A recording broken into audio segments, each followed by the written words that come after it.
Hi everyone, I'm Linda Ty from Hug in the Mail, and I'm here with the amazing Eileen de Rosas, and I am so excited to have this conversation today because I really admire you. I admire you in many ways. Her artwork is extraordinary. Her teaching blows me away. She's so creative. She comes up with all these amazing ideas, and I'm always in awe of everything I see that Eileen does. So, Eileen, thank you.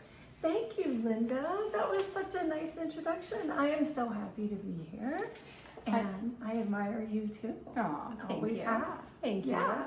Yes, and Eileen is our featured artist for August, and on the cover of the postcard is an image of an installation that she did. So let me just tell you a little bit about Eileen, because she moves beautifully. Between sculpture, installation, two-dimensional imagery, public art, community-focused projects. Like, it's really amazing, right? And much of her work expresses her relationship with the natural world. And she's also been working with digital media and fabric printing to look at environmental concerns and the way we experience landscape through our bodies. She earned her BFA at the Parsons School of Design, her MFA at Mass Art, or Mass College of Art and Design. She received grants and recognition from MoCA, the Massachusetts Museum of Contemporary Art, the Barr Foundation, the Arlington Cultural Council, which she was also the recipient of the Don Moses Award. Her work has been taken well beyond Massachusetts. In 2012, Eileen was an artist in residence at the Hmong Cultural Sounds good to me. Does that sound okay? I'm Cultural not Center. sure. We'll triple check. Hua Binh, Right. Vietnam, yes. And she was also selected as the inaugural recipient of the Wheaton Mass Art Public Art Partnership, which launched in 2022. So, yeah, that's pretty darn impressive, I think. But what we really want to know is, tell us about your path as an artist. Like, did you know when you were a kid that that's what you wanted to do? Yes. You did. In a nutshell, I think that I knew that I always wanted to be an artist when I was growing up. It was like, once I could draw, that's all I wanted to do. And if I was going to be anything else, I was going to be a famous, I don't know, what else? I could be a singer, but I can't sing, and dancer. I have 2 left feet, so that wasn't going to happen, right? I was going to do all these other things, but I was also going to be an artist, always. And I think, I grew up in a family, a working class, Irish Catholic family, and there was not a lot of emphasis on art, but my grandmother was an artist as a hobby, and I had an aunt who I always heard about who lived in Milan and was a textile designer. She had escaped Arlington and become an artist, and in my mind, it was possible to do this. And so once I graduated from high school, Catholic high school. Wow. I said, I'm going to go to New York City and I'm going to be a famous artist. And the famous did not happen. And art school. I think you're famous. Well, art school is notoriously really hard. I stayed in New York for a while after that.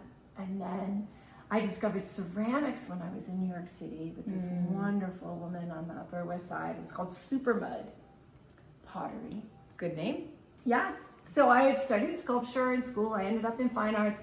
I didn't do anything I thought I was going to do. I was going to be a fashion designer. I was going to be an illustrator. And I became a sculptor instead. And then I discovered ceramics. And then I met my husband. And I had a dream that I was a country potter. Right? I was going to go back to the land. And I dragged my husband, who's from Tokyo, upstate. I dragged him to upstate New York. And we lived there for 2 years, and my poor husband. And then I had my first child while we lived up there, and he traveled a lot. It was really hard. We were kind of remote. And I was like, I can't have a husband who's not around and have a baby. Yeah. In a place where I didn't know anybody. Yeah. So we moved back to the Boston area to be near my family. And then I stayed here, and I raised my family for a long time, Linda, without, like, kind of doing art and ceramics a little bit, and always feeling kind of empty. Even though it's great to have a family, it's great to be a wife. It is. It's a wonderful thing. It is the artist's, it's the dilemma. right? It is really hard to do both. That's, you know, one of the things I really admire is you have persevered and you keep going. And now you're, you know, showing all this beautiful work and doing all this amazing teaching, and you've raised a family, and that's amazing. It's an incredible accomplishment. I think it was effort. I think, you know, it's also circumstance that makes you like, if things hadn't happened, and a lot of things happened, and I was like, oh, I'm a kind of stay-at-home mom, and my only skill is like teaching ceramics. Okay, I think I've got to go teach ceramics now. You know what I mean? And I had to figure it out with what I have, and that's what I had. I had my own ceramic business, and I was showing in galleries, and I was drop shipping for this catalog called Artful Home. I don't know if you know it. And like really working so hard, especially like August through like January for like the holiday season. And I was looking, and I came here and I taught summer, and then they hired me at the very end, and that was 10 years ago. Wow. Then I became a teacher.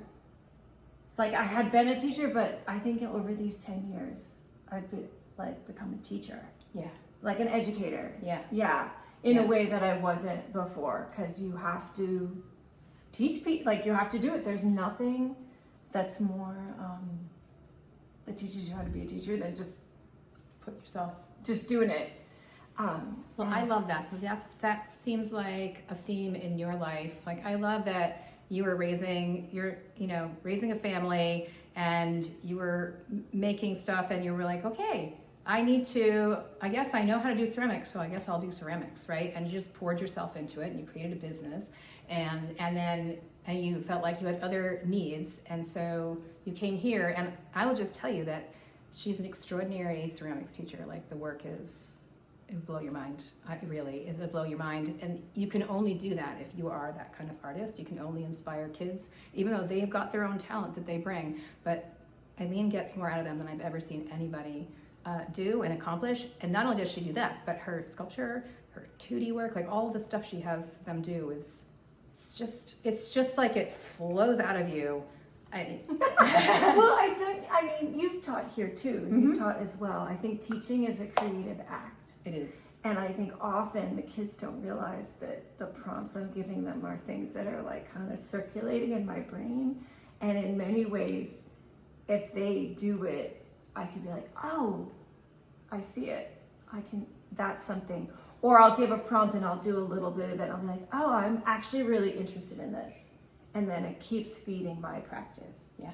Right. Also the fact that at Walnut Hill, the kids are incredibly talented. And you could tell them, like, I don't know what you could tell them. Like, yeah. Go outside, here's a rock. Do something with it. And they would come back and it would be amazing, right? Yeah. So, and then I went back to school, and when I was here, I was like, okay, I always wanted my master's, and I had a family instead. So I'm going to do that. And that's what jump-started all being in a community, like, and being supported somewhere else the way I felt like I support the kids here, or we support the kids here, really jump-started that aspect of my career, was going back to school and being in a community of artists. That makes sense. Yeah. That makes sense. And you just recently had this gorgeous installation, which is featured on the cover of Hug in the Mail. It was so beautiful. These panels of fabric. I should let you describe it. But I like your description. Okay. These panels of these fabrics with these photographs from Eileen's walks in the woods. And it was so cool because it was this whole room full of them, so you felt like you were in the woods. But when you walked by, they would flow with the air that's created as you walk by. So it made this beautiful, flowing landscape. And it was just so magical. Thank you. You're welcome. That work, like, took me so long to complete. And I think when I started it, I didn't know that was the end. Right. Right? It was just, it started as the most basic, like, okay, I have to walk my dog 2 times a day or 3 times a day, and what do I see in the world? And I just wanted to take pictures and put them all up on the wall. I was like, I just want to take pictures and see you know, green, go to brown, go to gray, go to white, and back again. That's all I wanted. But I also was like playing with digital media at the time, and it became a sketchbook. And then it just, because I was in grad school, it seemed to snowball into like, well, now what are you going to do with it? And now what are you going to do with it? Yeah. And then I was like, oh, I know I want them to move. And I was always attracted to the idea of translucency and things changing and how your memory changes, and combining that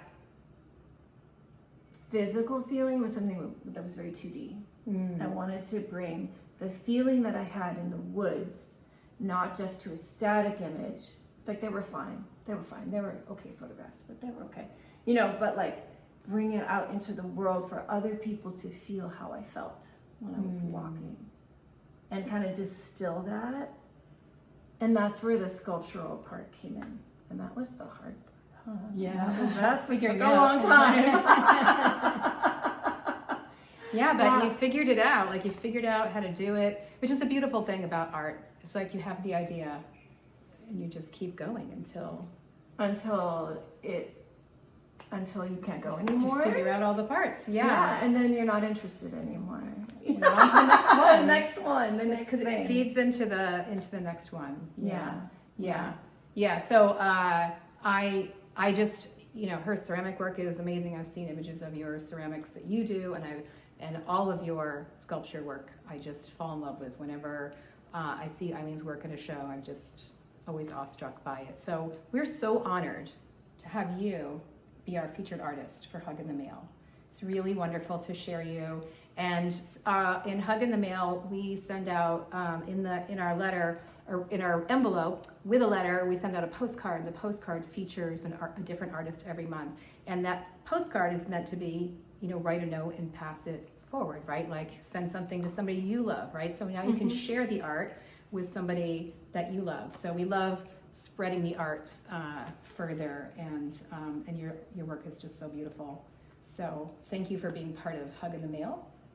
Thank you for including me. I feel very honored, and I'm so excited that my work got out of the gallery and got out to more people, which I think is so exciting, to be out in the world in another way. Yeah. It's great. On people's Thank you so kitchen much. tables, sent to their friend, in a little frame somewhere. Yeah. You just never know. You never know where it will be. Yeah.